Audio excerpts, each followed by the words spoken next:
नमस्कार दोस्तों, मैं प्रीतपाल आज एक बार फिर आपका स्वागत करता हूं आपके अपने YouTube channel learners academy by Pritpal में। आज हम फिर आप सामने हाजिर हैं भूगोल की कक्षा 7 की सीरीज़ का पार्ट 9 लेकर। इस कक्षा में आज हम NCERT की भूगोल की कक्षा 7 की पुस्तक का पाठ नंबर 9 जो कि है शीतोष्ण घासीस्थलों में जीवन, इसके विषय में चर्चा करेंगे। चर्चा आरंभ करने से पूर्व मैं आपको बता दूं कि इस PDF का लिंक डिस्क्रिप्शन में दिया गया है, वहां से जाकर आप इस PDF को डाउनलोड कर सकते हैं। और हमारी अन्य वीडियोज़ के लिंक भी डिस्क्रिप्शन में दिए जा चुके हैं, आप उन वीडियोज़ को भी वहाँ पर जा कर के अवश्य देखें। हमारे चैनल को सब्सक्राइब अवश्य करें और चैनल को सब्सक्राइब करने के पश्चात बेल आइकन पर प्रेस ज़रूर करें। बेल आइकन पर प्रेस करेंगे तो आपके सामने 3 ऑप्शन आएंगे, उसमें से आपको ऑल का ऑप्शन सेलेक्ट करना है। इससे आपको हमारी सभी आने वाली वीडियोज़ के विषय में नोटिफिकेशन मिल जाया करेंगे। कुछ भी सजेशन हो तो कमेंट बॉक्स में ज़रूर लिखें, और अगर कोई डाउट हो तो आप हमारे व्हाट्सएप नंबर पे भी व्हाट्सएप करके आप पूछ सकते हैं। हमारा व्हाट्सएप नंबर है 9891257112। तो ये नंबर भी नोट कर लीजिए आप। अगर आपको कोई डाउट है तो आप व्हाट्सएप करके भी पूछ सकते हैं हमसे। आइए आज की कक्षा का प्रारंभ करते हैं। तो आज का पाठ है शीतोष्ण घासीस्थलों में जीवन, अर्थात जो शीतोष्ण प्रदेश है। शीतोष्ण प्रदेश क्या है तो ये आपने पढ़ा था पहले भी कि ये 0 डिग्री होता है, इधर 23.5 डिग्री पे कर्क रेखा, 23.5 डिग्री मकर रेखा, इधर दक्षिणी ध्रुव रेखा और इधर उत्तरी ध्रुव रेखा। तो जो कर्क रेखा से लेकर के उत्तरी ध्रुव रेखा तक का क्षेत्र और मकर रेखा से लेकर के दक्षिणी ध्रुव रेखा तक का क्षेत्र, तो ये जो क्षेत्र होता है वो कौन सा होता है? शीतोष्ण कटिबंध होता है। अर्थात यहाँ पर जो जलवायु होती है वो ना तो ज़्यादा गर्म होती है और ना ज़्यादा ठंडी होती है। ठीक है, तो इन प्रदेशों में जो भी आपको घास स्थल मिलेंगे उनको हम क्या कहते हैं? शीतोष्ण घास स्थल कहते हैं। हम इन घास स्थलों में 2 घास स्थलों को आज पढ़ेंगे जो आपकी NCERT पुस्तक में दिए गए हैं। पहला प्रेयरी और दूसरा घास स्थल है आपका वेल्ड। ये 2 घास स्थल के विषय में आज हम इस कक्षा में चर्चा करेंगे। तो सबसे पहले आज प्रारंभ करने से पहले देख लेते हैं वन। तो जिन स्थानों पर पेड़ ही मुख्य वनस्पति होते हैं उन्हें हम वन कहते हैं। हमने पहले भी कक्षा में जिक्र किया था कि जहाँ पर पेड़ अत्यधिक मात्रा में होंगे तो उनको हम क्या कहेंगे? वन। और घास स्थल इसी प्रकार जिन प्रदेशों में पादप जीवन में प्रमुखता है घास की अधिकता होती है। तो जिस प्रदेश में घास अधिक होगी वृक्षों की अपेक्षा, जहाँ पर घास की अधिकता होगी उनको हम क्या कहते हैं? घास स्थल कहते हैं। पृथ्वी की सतह का लगभग 1/4 हिस्सा घास स्थल है। तो पृथ्वी पर कितना हिस्सा? लगभग 1/4। ठीक है, अगर 100% पूरा मान ले तो 60%, जो 25% जो है वो घास स्थल है। ठीक है ना। यहाँ पनपने वाले पौधों के प्रकार यहाँ की जलवायु एवं मिट्टी पर निर्भर करते हैं। तो जो घास स्थलों के अंदर जो पौधे उगते हैं या जो घास उगाई जाती है, पेड़ पौधे जो भी दिखते हैं वहाँ पर, वो किस पर निर्भर करते हैं? वो उस स्थान की जलवायु और उस स्थान की मिट्टी पर निर्भर करते हैं कि वहाँ की घास किस प्रकार की होगी। तो ये उस स्थान की जलवायु और मिट्टी निर्धारित करती है। घास स्थल के निर्माण में जलवायु की महत्वपूर्ण भूमिका होती है। तो जो घास स्थल होता है उसका निर्माण में सबसे अहम भूमिका किसकी होती है? जलवायु की।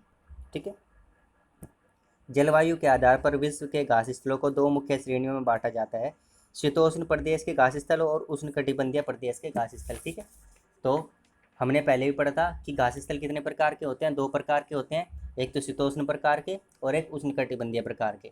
शीतोष्ण यानी कि जो शीतोष्ण क्षेत्र में मिलेंगे, और उष्णकटिबंधीय जो उष्णकटिबंध के अंदर हमें मिलते हैं। शीतोष्ण प्रदेश हमने बताया था अभी भी, ये 0 डिग्री और कर्क रेखा से मकर रेखा तक का क्षेत्र ये है उष्णकटिबंध। तो यहाँ पर जो घास स्थल मिलेंगे वो उष्णकटिबंधीय होंगे। फिर इधर भी उत्तरी ध्रुव रेखा और इधर दक्षिणी ध्रुव रेखा।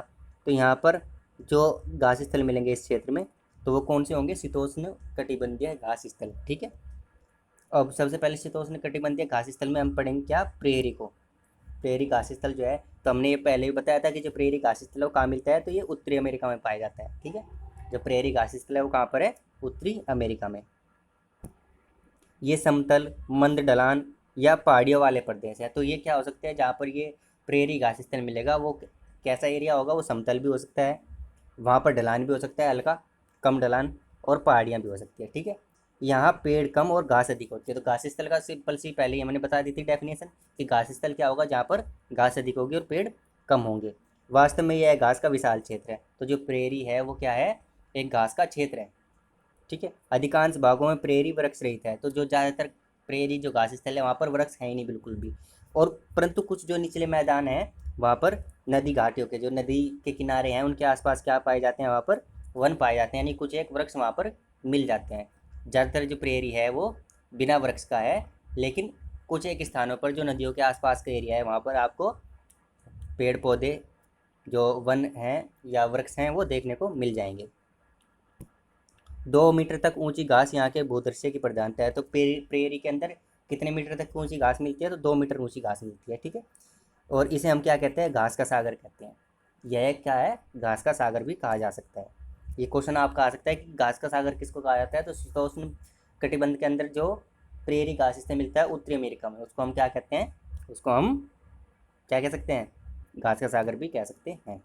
प्रेरी कहाँ से कहाँ तक है? तो पश्चिम में रॉकी पर्वत, पूर्व में ग्रेट लेक से घिरे हुए हैं।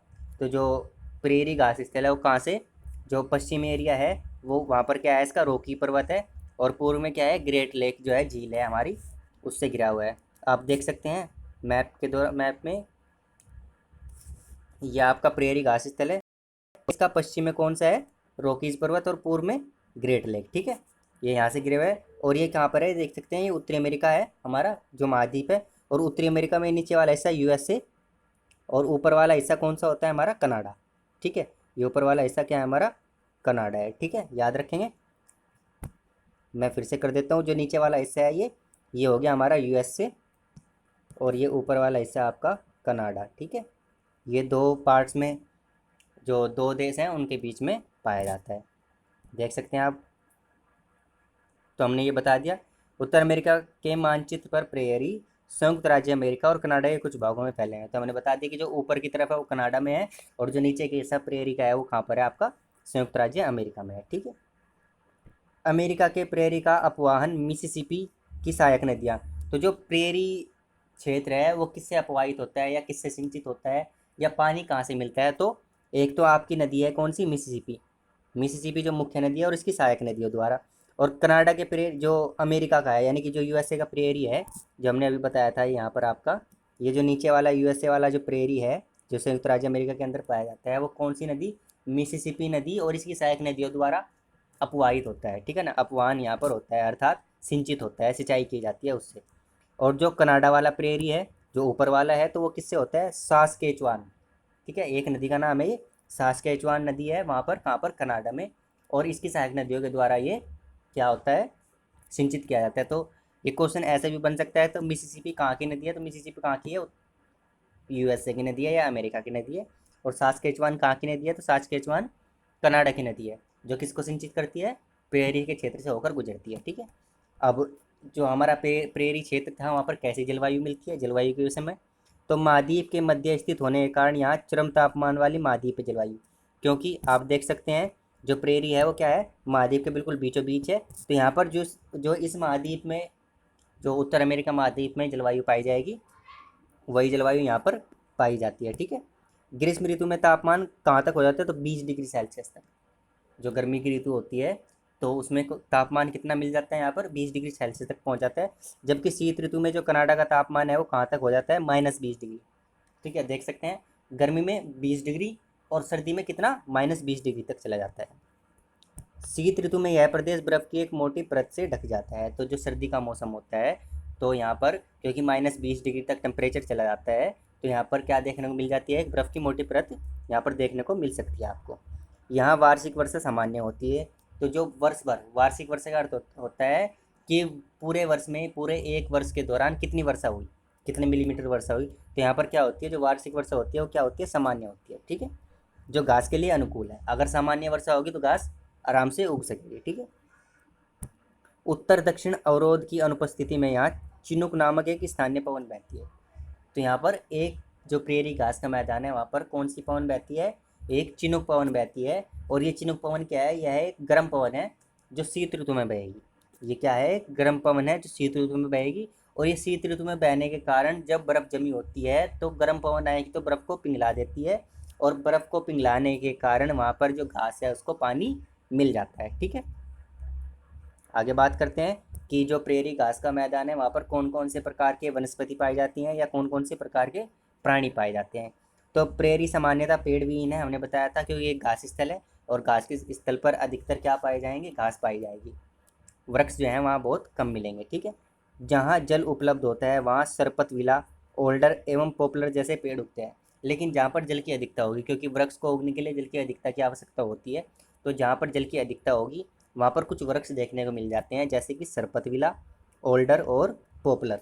ये 3 प्रकार के वृक्ष की प्रजातियाँ हैं जो कहाँ पर मिल जाती हैं आपको, प्रेरी घास के मैदान में मिल जाएंगी। 50 सेंटीमीटर से अधिक वर्षा वाले प्रदेश कृषि के लिए उपयुक्त होते हैं। तो जहाँ पर वार्षिक वर्षा लगभग कितनी होती है, 50 सेंटीमीटर होगी, तो वहाँ पर क्या कर सकते हैं, हम कृषि कर सकते हैं, क्योंकि यहाँ की मिट्टी उपजाऊ होती है। जो प्रेरी घास का मैदान है यहाँ की मिट्टी कैसी होती है, उपजाऊ होती है। लेकिन वर्षा कम होने के कारण खेती नहीं की जा सकती। लेकिन जिन क्षेत्रों में वर्षा 50 सेंटीमीटर से अधिक होती है तो वहाँ पर खेती की जा सकती है। यद्यपि इस क्षेत्र की मुख्य फसल मक्का, तो जो प्रेरी घास के मैदान है वहाँ पर अगर फसल कहीं बोई जाती है, कृषि की जाती है, तो उसकी जो मुख्य फसल है वो मक्का है, और अन्य फसलें आलू, सोयाबीन, कपास और अल्फ़ाल्फ़ा है। एक अल्फ़ाल्फ़ा नाम का भी फसल बोई जाती है वहाँ पर। तो आप ये याद रखेंगे कि प्रेरी घास के मैदान की मुख्य फसल क्या है, मक्का है, और अन्य फसलें आलू, सोयाबीन, कपास और अल्फ़ाल्फ़ा। ठीक है। जिन क्षेत्रों में वर्षा काफ़ी कम एवं अनिश्चित होती है वहाँ पैदा होने वाली घास छोटी और नुकीली होती है। तो जहाँ पर वर्षा बहुत कम होगी या ना के बराबर होगी, अनिश्चित का अर्थ है कि कभी हो जाती है, कभी एक कोई निश्चित टाइम नहीं होता है कि इस समय काल के दौरान वर्षा होगी। जिस प्रकार भारत में जून के मध्य से लेकर के और सितंबर के मध्य तक वर्षा होती है, तो इस प्रकार जो प्रेरी घास के मैदान के कुछ हिस्से ऐसे हैं वहाँ पर ऐसा कोई टाइम पीरियड फिक्स नहीं है कि उस समय काल के दौरान वर्षा होगी। तो ऐसी स्थिति में वहाँ पर जो घास उगेगी, जो जिन क्षेत्रों में वर्षा अनिश्चित होगी या कम होगी, तो वहाँ पर कैसी घास उगती है, छोटी घास उगेगी और नुकीली उगेगी। ठीक है। ये प्रदेश मवेशियों को पालने के लिए उपयुक्त है। अर्थात जो व्यक्ति पशुपालन, मवेशी होते हैं पशु, ठीक है, और ऐसे पशु जिनसे हमें कुछ आर्थिक लाभ होता है। क्लियर है। मवेशी क्या होते हैं, ऐसे पशु जिनसे हमें कुछ आर्थिक लाभ होगा। तो जो प्रेरी घास का मैदान है वो क्या है, मवेशियों को पालने के लिए उपयुक्त है। और जो मवेशी यानी कि जो पशुओं की देखभाल करते हैं उनको क्या कहते हैं हम, काउबॉय। ये याद रखेंगे, काउबॉय किसको कहा जाता है, तो जो मवेशियों की देखभाल करेंगे, अर्थात जो पशुओं की देखभाल करते हैं उनको हम क्या कहते हैं, काउबॉय कहते हैं। बाइनस या अमेरिकी भैंस, एक बाइनस है उसको हम अमेरिकी भैंस भी कहते हैं, इस प्रदेश का सबसे महत्वपूर्ण पशु है। ठीक है ना, याद रखेंगे। प्रेरी घास के मैदान का सबसे महत्वपूर्ण पशु कौन सा है, बाइनस है। निरंतर शिकार के कारण ये पशु लगभग लुप्त हो गए हैं, क्योंकि शिकार किया जाता है तो शिकार के कारण लगभग ये पशु क्या हो गए हैं, लुप्त हो गए हैं। अब इन्हें सुरक्षित प्रजातियों की श्रेणी में रखा जाता है, अर्थात अब पाबंदी लगा दी गई है शिकार पर कि उनका कोई शिकार नहीं करेगा। इन प्रदेशों में पाए जाने वाले अन्य जीव, तो बाइनस प्रमुख पशु है, और उससे अलग भी यहाँ पर क्या क्या मिल जाता है, खरगोश हो सकता है, कायोट, ग्रोफर और प्रेरी कुत्ता। एक कुत्ता मिलता है, और ये कुत्ता इसी घास के मैदान में मिलता है, इसलिए इसको प्रेरी कुत्ता कहा जाता है। अब बात करेंगे कि यहाँ पर प्रेरी घास के मैदान में किस प्रकार के लोग मिलते हैं और वहाँ पर उनका व्यवसाय क्या है। तो लोगों के विषय में बात करते हैं। 2 सबसे अधिक विकसित देश संयुक्त राज्य अमेरिका और कनाडा में यह प्रदेश स्थित है। हमने आपको मैप पर अभी समझाया था कि जो प्रेरी घास के मैदान है वो 2 देशों में है, संयुक्त राज्य अमेरिका और कनाडा में। तो कृषि की वैज्ञानिक विधियों एवं ट्रैक्टर, हार्वेस्टर तथा कंबाइन के उपयोग से उत्तरी अमेरिका सबसे बड़ा खाद्यान्न उत्पादक बन गया है। क्योंकि प्रेरी घास का मैदान कहाँ पर है, संयुक्त राज्य अमेरिका और कनाडा में है, और ये दोनों ही आपके विकसित देश हैं। और विकसित देश में जो कृषि पद्धति है वो भी तकनीकी का, आधुनिक तकनीकों का प्रयोग करके कृषि की जाती है, अर्थात जो मशीनरी जो प्रयोग की जाएंगी जो कृषि के अंदर, वो आपकी आधुनिक प्रकार की होंगी। और यहाँ पर आप देख सकते हैं कि जो ट्रैक्टर है, हार्वेस्टर है और कंबाइन, कंबाइन एक ऐसी मशीन होती है जो बुवाई के लिए, जुताई के लिए और थ्रेसर के लिए, ये तीनों का काम अकेली मशीन ये कंबाइन ही कर देती है। ठीक है ना। और ये नई नई आधुनिक मशीनों का प्रयोग करके यहाँ पर खेती की जाती है इस मैदान में। तो इसलिए क्या हो गया है, उत्तरी अमेरिका खाद्यान्न का बड़ा उत्पादक, अर्थात खाद्यान्न पैदा करने वाला, या खाद्यान्नों को, खाद्यान्न का मतलब होता है जो खाने की फसलें होती हैं उनको उगाने वाला सबसे महत्वपूर्ण देश बन गया है, महत्वपूर्ण महाद्वीप बन गया है उत्तरी अमेरिका। गेहूं के अत्यधिक उत्पादन के कारण प्रेरी को विश्व का धान्यागार भी कहते हैं, क्योंकि जो अगर कृषि की जाती है वहाँ पर और गेहूं की सबसे अधिक कृषि की जा रही है, तो गेहूं की कृषि कर ज़्यादा की जाने के कारण इसको हम क्या कहते हैं, प्रेरी को जो विश्व का धान्यागार भी कहा जाता है। दुग्ध उत्पादन एक अन्य प्रमुख उद्योग है। तो जो यहाँ पर एक और उद्योग किया जाता है जो है दूध उत्पादन। ठीक है ना। और डेयरी क्षेत्र ग्रेट लेक से पूर्व में अटलांटिक तट तक फैला हुआ है।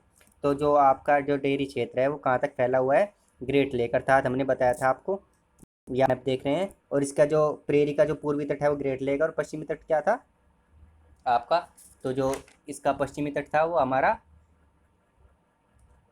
रॉकी पर्वत, जो पश्चिमी तट था या जो पश्चिमी किनारा है प्रेरी का, वो रॉकीज पर्वत से है घिरा हुआ है, और पूर्वी किनारा ग्रेट लेक्स, और ग्रेट लेक से जो अटलांटिक महासागर तक ये जो क्षेत्र है ये क्या है आपका डेयरी फार्म के लिए, डेयरी क्षेत्र से फैला हुआ है, ठीक है ना।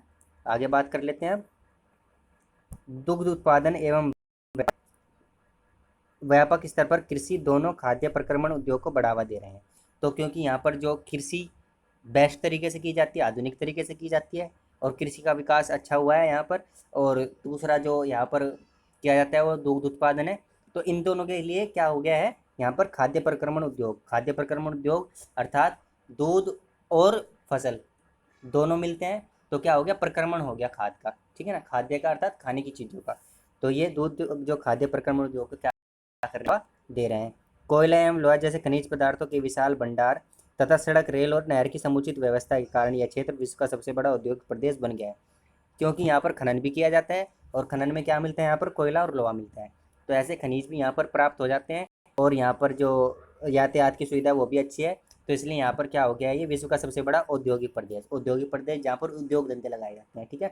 क्योंकि कृषि अच्छी है तो रॉ मटेरियल वहाँ से तुरंत मिल जाता है, और आपका जो खनिज है लोहा और कोयला वो भी आराम से मिल जाता है, और यातायात की सुविधा भी अच्छी है, तो इस वजह से क्या हो गया ये औद्योगिक प्रदेश बन गया है विश्व का सबसे बड़ा। अब बात करते हैं वेल्ड की, जो हमारा दूसरा घास स्थल है जिसका नाम है आपका वेल्ड। तो वेल्ड के विषय में बात कर लेते हैं, वेल्ड क्या है। तो ये कहाँ पर है, दक्षिण अफ्रीका के शीतोष्ण घास स्थल को वेल्ड कहते हैं। तो जो दक्षिण अफ्रीका में फैला हुआ घास स्थल है शीतोष्ण प्रदेश के अंदर, उसको हम क्या कहेंगे, वेल्ड कहेंगे। मैं दिखा देता हूँ आपको, तो आप देख सकते हैं ये आपका वेल्ड का क्षेत्र है, और ये कहाँ से कहाँ तक है, ये मकर रेखा से लेकर के, क्या मकर रेखा से लेकर के आपका, और यहाँ पर कौन सी रेखा आती है नीचे, उत्तरी ध्रुव रेखा, ठीक है ना। तो मकर रेखा से लेकर के उत्तरी ध्रुव रेखा तक का जो क्षेत्र है उसके बीच में ही हमारा कौन सा घास स्थल है, प्रेरी, और ये कौन से महाद्वीप में है, अफ्रीका महाद्वीप में मिलता है, ठीक है, याद रखेंगे। आगे बात कर लेते हैं, वेल्ड 600 मीटर से 1100 मीटर तक की विभिन्न ऊंचाई वाले उर्मिल पठार होते हैं। तो जो वेल्ड है वो क्या है, पठारों पर मिलने वाला घास है, ठीक है, पठारों पर मिलने वाला क्या है, ये घास स्थल है। और ये जो पठार होते हैं कितनी ऊंचाई के होते हैं, 600 मीटर से लेकर के 1100 मीटर तक ऊंचे हो सकते हैं। यह ड्रेक्सबर्ग पर्वतों से घिरा है। तो जो घास स्थल है ये आपका वेल्ड, तो ये किससे घिरा हुआ है, जैसे वेल्ड ये छोटा सा है, तो ये यहाँ पर इसके चारों तरफ क्या है, पर्वत हैं, इनको पर्वतों को क्या नाम दिया गया है, ड्रेक्सबर्ग पर्वत, ठीक है। इसके पश्चिम में कालाहारी रेगिस्तान है। तो जो वेल्ड है इसके पश्चिम में कौन सा रेगिस्तान है, कालाहारी रेगिस्तान है। आपको दिखा देता हूँ मैं, आप ये देख सकते हैं कि जो वेल्ड है, ये वेल्ड है आपका, और वेल्ड के यहाँ पर पश्चिम में ये कहाँ पर क्या है, कालाहारी रेगिस्तान, आप याद रखेंगे। और इसके उत्तर पूर्व में उच्च वेल्ड, तो यहाँ पर ये वेल्ड था, और इसके उत्तर पूर्व अर्थात यहाँ पर उत्तर पूर्व में क्या है हमारा, ये ऊंचे वेल्ड पाए जाते हैं। यानी कि जो ये पठार है, क्योंकि पठारों पर वेल्ड मिलता है, वेल्ड जो घास स्थल है वो पठारों पर है, और जो पठारों की ऊंचाई है सामान्यतः कितनी थी, 600 से 1100 मीटर के आसपास की। लेकिन जो ऊंचे वेल्ड है यानी कि जो उत्तर पूर्व का क्षेत्र है उसमें कौन से वेल्ड मिलते हैं यहाँ पर आपको, तो ये आपको 1600 मीटर तक, जो ये वेल्ड का हिस्सा है ये, तो ये 1600 मीटर तक ऊंचाई के पठार हैं उत्तर पूर्व में, जिसको हम उच्च वेल्ड कहते हैं, ठीक है। ऑरेंज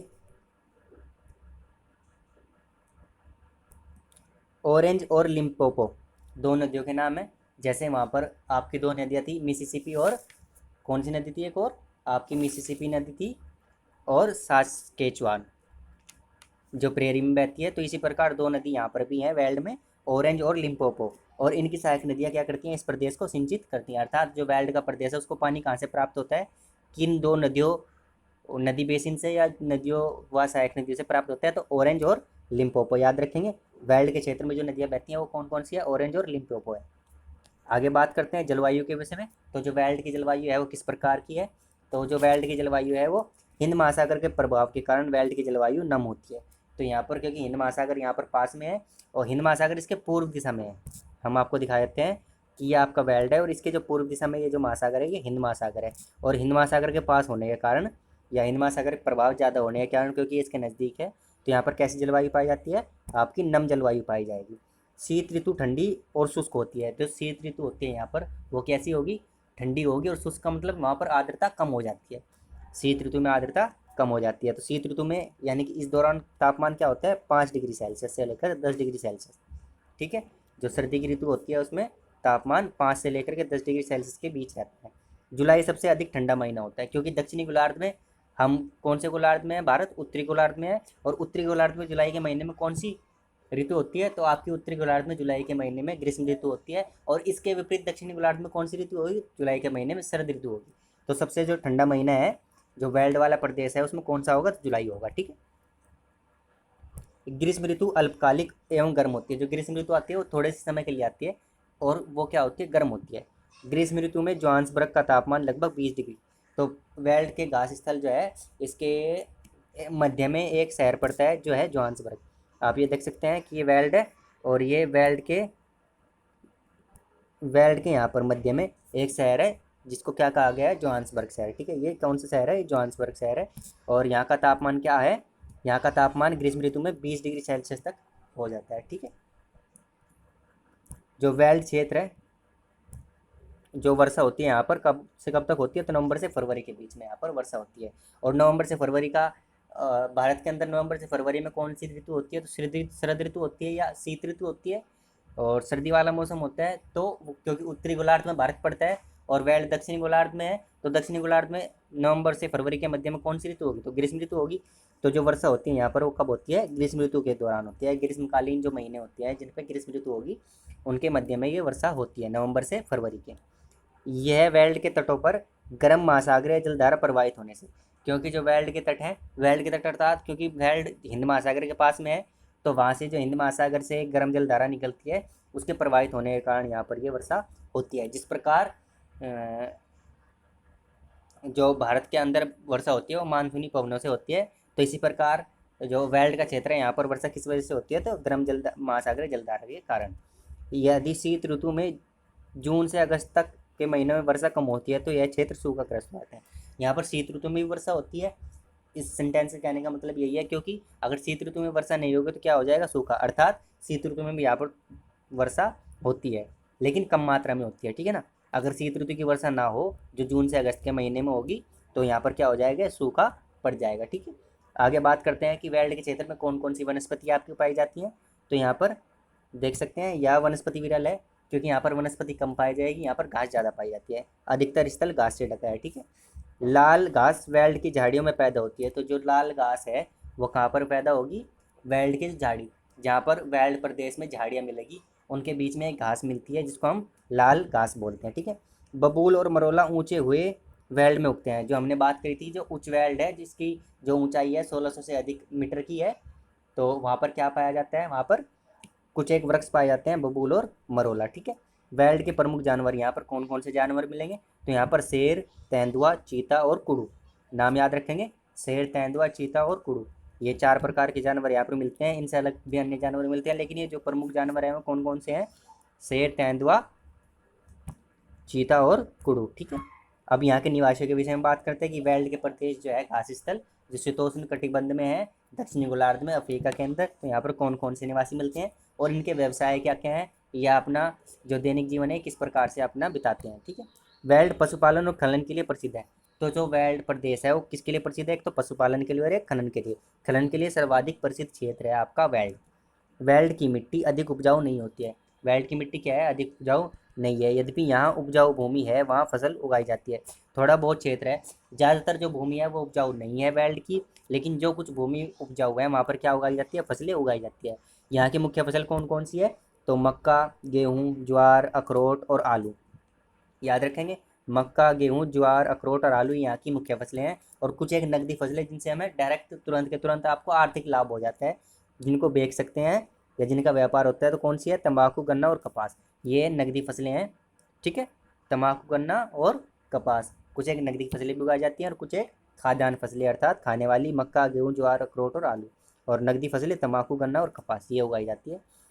भेड़ पालन यहाँ के लोगों का मुख्य व्यवसाय है। ठीक है, याद रखेंगे, तो भेड़ पालना क्या है, यहाँ के लोगों का मुख्य व्यवसाय है। और भेड़ किस लिए पाली जाती है, तो ऊन के लिए। ठीक है, भेड़ किस लिए, ऊन के लिए। इससे वेल्ड में ऊनी उद्योग विकसित हुआ, क्योंकि मुख्य व्यवसाय क्या है, भेड़ पालना है, और भेड़ से क्या मिलती है, ऊन मिलती है, और ऊन से कौन सा व्यवसाय लगेगा, तो ऊनी उद्योग लगेगा। तो ऊनी उद्योग यहाँ के क्षेत्र में विकसित हुआ। मेरीना भेड़ एक लोकप्रिय प्रजाति है। तो जो यहाँ के लोग जो भेड़ पालते हैं वो कौन सी प्रजाति है? मेरीना प्रजाति, ठीक है ना। मेरीना भेड़ नामक प्रजाति है जो वर्ल्ड में पाई जाती है और यहाँ के लोग उसको पालते हैं ऊन के लिए, और ऊन की मात्रा अधिक होने के कारण यहाँ पर ऊनी उद्योग विकसित हुआ है। ठीक है, याद रखेंगे। क्वेश्चन डायरेक्ट बन जाता है कि मेरीना कहाँ पर पाई जाती है? मेरीना भेड़ तो वर्ल्ड में।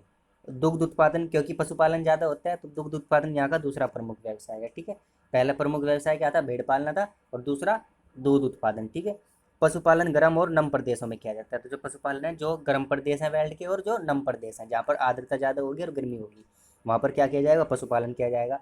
और मक्खन, चीज़ अर्थात पनीर जैसे दुग्ध दुग्ध पदार्थों का उत्पादन घरेलू उपयोग और निर्यात के लिए किया जाता है। तो मक्खन, पनीर जो दूध पदार्थों से प्राप्त किए जाते हैं, ये दूध से प्राप्त किए जाने वाले जो पदार्थ हैं मक्खन और पनीर, तो ये अपने उपयोग के लिए अर्थात घरेलू उपयोग के लिए, जो लोग पशुपालन करते हैं वो खुद के उपयोग के लिए भी करते हैं इसका जो उत्पादन है, ठीक है ना। और निर्यात के लिए अर्थात बाहर भेजने के लिए या व्यापार के लिए भी मक्खन और पनीर का उत्पादन करते हैं यहाँ के लोग। वर्ल्ड में खनिजों की प्रचुर भंडार है। तो यहाँ पर मैंने बताया था आपको स्टार्टिंग में ही जब निवासी बता रहे थे इसके, तो जो वर्ल्ड है वो खनिज के लिए प्रचुर भंडार की मात्रा यहाँ पर है, खनिजों की बहुत मात्रा है। जिन स्थानों पर लोहा और कोयला उपलब्ध है यहाँ लोहा और इस्पात उद्योग विकसित है, क्योंकि यहाँ पर खनिज अधिक मात्रा में मिलते हैं, क्योंकि पठारी बाग है। वर्ल्ड क्या है? एक पठारी बाग। और पठारी बाग में हमने पहले ही बताया था कि जो खनिज सबसे अधिक मात्रा में मिलेंगे वो कहाँ मिलेंगे? आपको पठारों के अंदर मिलेंगे। और वर्ल्ड भी एक पठार है, तो इसलिए यहाँ पर खनिज सर्वाधिक मात्रा में मिलता है। और जहाँ पर जिन वर्ल्ड के जिन क्षेत्रों में लोहा और कोयला पाया जाएगा तो वहाँ पर क्या होगा? लौह इस्पात उद्योग विकसित होगा। ठीक है, सोना और हीरे का खनन इस प्रदेश के लोगों का मुख्य व्यवसाय है। लोहा और कोयला तो मिलता है, लेकिन सोना और जो हीरा, सोने और हीरे का जो खनन है, जो खुदाई के दौरान सोना और हीरा निकाला जाता है, तो वो इस प्रदेश के लोगों का क्या है? मुख्य व्यवसाय है, सोना और हीरे का खनन। ठीक है, जोहान्सबर्ग को विश्व की स्वर्ण राजधानी कहा जाता है। तो हमने बताया था कि जो वर्ल्ड का प्रदेश है, वर्ल्ड के मध्य में जोहान्सबर्ग शहर है, तो इसको क्या कहते हैं हम? स्वर्ण राजधानी, क्योंकि यहाँ पर सबसे ज़्यादा सोना निकाला जाता है। किम्बरले हीरे की खान के लिए प्रसिद्ध है। एक किम्बरले क्षेत्र है जो आपका जोहान्सबर्ग के नीचे एक और शहर है, ये हमने आपका बताया था कि ये जोहान्सबर्ग क्षेत्र है, और जोहान्सबर्ग के नीचे थोड़ा गलत हो गया,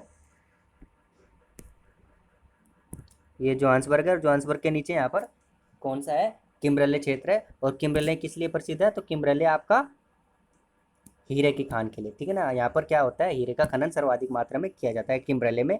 और जोहान्सबर्ग किस लिए प्रसिद्ध है? क्योंकि वहाँ पर सोने का खनन किया जाता है, इसलिए हम स्वर्ण राजधानी भी कहते हैं। हीरा एवं सोने के खनन के कारण दक्षिण अफ्रीका तथा ब्रिटेन के बीच व्यापारिक संबंध स्थापित हुए थे, क्योंकि हीरे का और सोने का अधिक मात्रा में खनन किया जाता था। तो जो ब्रिटेन है उनके बीच, उन ब्रिटेन के और दक्षिण अफ्रीका के बीच क्या हो गया? व्यापारिक संबंध स्थापित हो गए कि वो सोने और हीरे के बदले वहाँ से कुछ और लेने लगे ब्रिटेन से, और ब्रिटेन के लोग वहाँ से सोना और हीरा लेने लगे। और धीरे धीरे दक्षिण अफ्रीका क्या बन गया? ब्रिटेन का उपनिवेश बन गया। ठीक है ना। तो क्योंकि व्यापारिक संबंध किसके कारण जुड़े थे? उनके हीरे और सोने के कारण। और इससे फिर क्या बन गया? जो दक्षिण अफ्रीका था ब्रिटेन का क्या हो गया? एक उपनिवेश हो गया। ठीक है, इस प्रचुर खनिज संपदा वाले प्रदेश में यातायात भी सुविकसित है, क्योंकि जहाँ पर खनिज अधिक मात्रा में मिलेगा तो वहाँ पर यातायात की सुविधा भी आपको अच्छी मिलने की, क्योंकि जो खनिज है, खनिज भंडारों को एक स्थान से दूसरे स्थान पर पहुँचाने के लिए परिवहन की अच्छी सुविधा होना आवश्यक है। तो इसलिए जहाँ पर खनिज संपदा अच्छी मिलती है इस वर्ल्ड में, तो वर्ल्ड में खनिज संपदा अच्छी होने के कारण यहाँ पर यातायात भी, जो यातायात की जो व्यवस्था है वो अच्छी है। ठीक है, अब कुछ एक अन्य महत्वपूर्ण तथ्यों के विषय में बात कर लेते हैं जो कि आपके एग्जाम पॉइंट ऑफ व्यू से बहुत ज़्यादा इंपॉर्टेंट होते हैं। प्रेरी शब्द की उत्पत्ति किससे हुई है? तो प्रेरी शब्द की उत्पत्ति लैटिन भाषा का एक शब्द है प्रिएटा। लैटिन भाषा का क्या शब्द है? प्रिएटा। प्रेरी किससे बना है? लैटिन भाषा के शब्द से। और लैटिन भाषा का शब्द क्या है? प्रिएटा है, और इसका अर्थ क्या है? साधवाल। याद रखेंगे, इसको ऐसे इंटर रिलेट कर लेंगे, इसको आपस में इंटर रिलेट करेंगे कि प्रेरी शब्द किससे बना है? लैटिन भाषा से।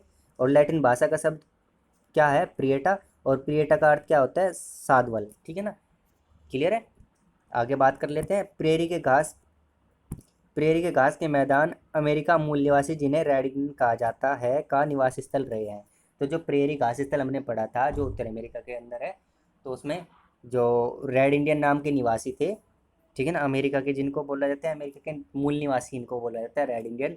तो ये कहाँ के निवासी रहे हैं पहले, इनका निवास स्थल रहा है तो ये प्रेरी, यहाँ पर ये प्रेरी वाले क्षेत्र में भी रहे हैं रेड इंडियन नामक जो मूल निवासी थे अमेरिका के। ठीक है, वे लोग इस महाद्वीप के वास्तविक निवासी थे। तो जो मुख्य रूप से यहाँ के निवासी हैं वो रेड इंडियन है, और ये अमेरिका के मूल निवासी भी हैं। प्रेरी अन्य आदिवासियों जैसे अपाची, क्रो, क्री और पोनी, ठीक है ना, प्रेरी में अन्य आदिवासी जातियाँ भी रहती है जिनका नाम है अपाची, क्रो, क्री और पोनी। ठीक है, याद रखेंगे।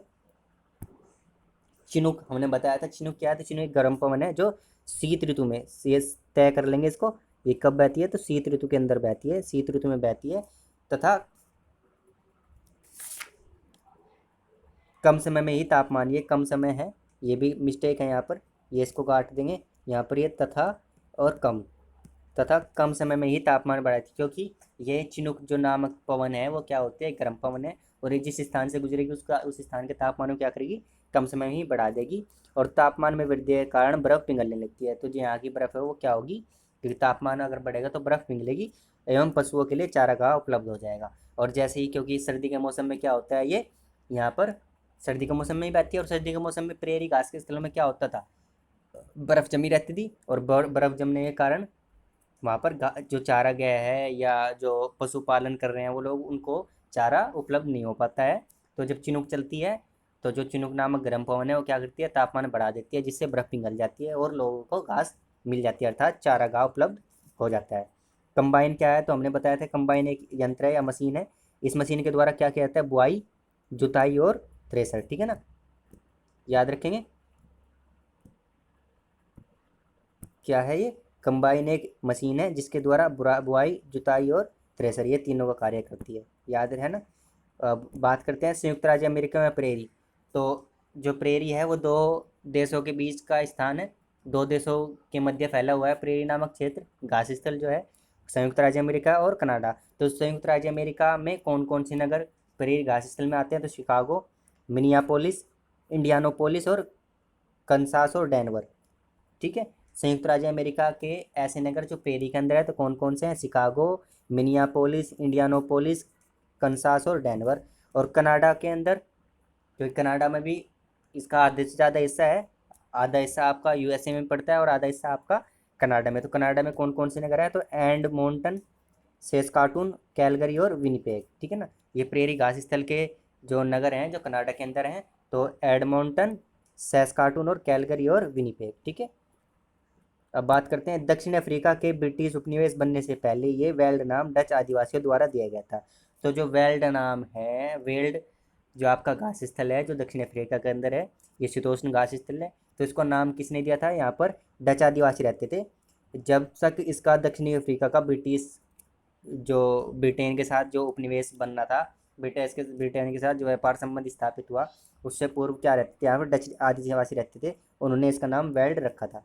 वेल्ड दक्षिणी गोलार्ध में स्थित है, तो वेल्ड कौन से गोलार्ध में स्थित है, दक्षिणी गोलार्ध में।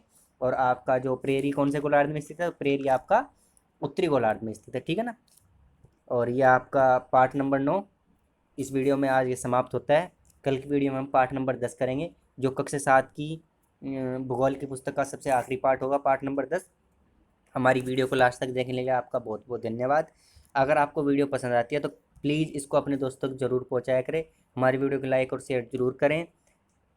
कुछ भी सजेशन हो हमें कमेंट बॉक्स में ज़रूर लिखें। अगर कोई डाउट है तो आप हमें व्हाट्सएप नंबर 98912, हमारा व्हाट्सएप नंबर है 9891257112, आप इस पर भी अपने डाउट अगर कोई है तो आप इस पर भी, इस नंबर पर भी आप हमसे पूछ सकते हैं। और हमारे चैनल को सब्सक्राइब अवश्य करें। हमारे चैनल है learners academy by Pritpal. Bell icon पर प्रेस जरूर करेंगे। बेल आइकन पर प्रेस करने के बाद आपके 3 ऑप्शन सामने आएंगे, उनमें से आपको ऑल का ऑप्शन सेलेक्ट करना है, जिससे आपको हमारी आगे आने वाली सभी वीडियोज़ के नोटिफिकेशन मिल जाया करेंगे। प्लीज़ चैनल को सब्सक्राइब अवश्य करें, लाइक करें, कमेंट करें। धन्यवाद।